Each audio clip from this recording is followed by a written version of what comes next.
আসসালামু আলাইকুম। জি, সৌদি আরবে দাম্মামে আল খোবার সামালিয়াতে এক সাদেক দিনী ভাইয়ের বাসায় আসছি।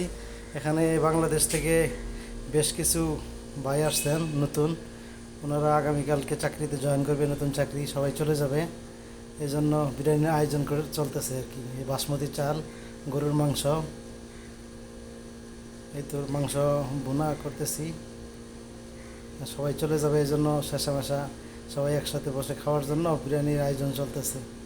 এই তো বিরিয়ানি আমাদের মোটামুটি হয়ে গেছে। হ্যাঁ, বাসমতি চাল আর গরুর মাংস। ইনশাআল্লাহ দোয়া করবেন আপনারা, সবাই যেন নতুন কর্মস্থানে যোগদান করে। সবাই, এই যে সব ভাইয়েরা, সবাই যেন ভালো কিছু করতে পারে, মনের আশা পূরণ করতে পারে। সবাই বাংলাদেশ থেকে আসছে, ইনশাআল্লাহ আগামীকাল সবাই চলে যাবে, নতুন চাকরিতে জয়েন করবে। সবারই ভালো চাকরি হয়েছে আলহামদুলিল্লাহ। সবাই দোয়া করবেন। আসসালামু আলাইকুম ওয়া রাহমাতুল্লাহ।